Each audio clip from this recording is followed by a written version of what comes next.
नमस्कार दोस्तों, आज मैं आपको सुनाने जा रहा हूँ कौवा एक अनोखी दोस्ती कहानी। एक कौवा था।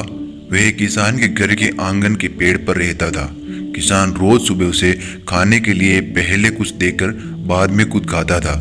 किसान खेत में चले जाने के बाद कौवा रोज उड़ते उड़ते ब्रह्मा जी के दरबार तक पहुंचता था और दरबार के बाहर जो नीम का पेड़ था उस पर बैठकर ब्रह्मा जी की सारी बातें सुना करता था।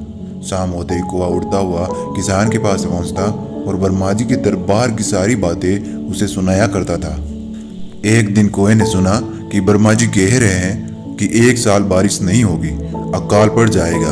इसके बाद ब्रह्मा जी ने कहा पर पहाड़ों पर खूब बारिश होगी। शाम को कौवा किसान के पास आया और उसने कहा अब बारिश नहीं होगी, अभी से सोचो क्या किया जाए। किसान खूब चिंतित होकर कहा तुम ही बताओ दोस्त, क्या किया जाए। कौवे ने कहा ब्रह्मा जी ने कहा था पहाड़ों में जरूर बारिश होगी, क्यों न तुम पहाड़ पर खेती की तैयारी करना शुरू कर दो। किसान ने उसी वक्त पहाड़ पर खेती करने की तैयारी की। आसपास के लोग जब उस पर हंसने लगे, उसे बेवकूफ कहने लगे, उसने कहा तुम सब भी यही करो। कौवा मेरा दोस्त है, वे मुझे हमेशा ही सही रास्ता दिखाता है। पर लोगों ने उनकी बात नहीं मानी, उस पर ज्यादा हंसने लगे। उस साल बहुत भयंकर सूखा पड़ा। वे किसान ही एक किसान था जिसके पास ढेर सारा अनाज इकट्ठा हो गया।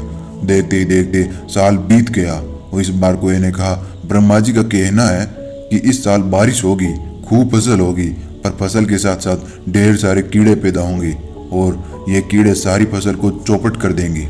इस बार कौवे ने किसान से कहा इस बार पहले से ही तुम मैना पंछी और चचुंदों को ले आना ताकि वे कीड़ों को खा जाए। किसान ने जब ढेर सारा चचुंदों को ले आया, मैना और पंछी को ले आया, आसपास के लोग उसे ध्यान से देखने लगे, पर इस बार वे किसान पर हंसे नहीं। इस साल भी किसान ने अपने घर में ढेर सारा अनाज इकट्ठा किया। इसके बाद कौवा फिर ब्रह्मा जी के दरबार में नीम के पेड़ पर जाकर बैठ गया। जब ब्रह्मा जी कह रहे थे कि फसल खूब होगी, पर ढेर सारे चूहे फसल पर टूट पड़ेंगे। कौवे ने किसान से कहा इस बार तुम्हें बिल्लियों को न्योता देना पड़ेगा, एक नहीं, दो नहीं, ढेर सारी बिल्लियां। इस बार आसपास के सभी लोग भी बिल्लियां ले आए।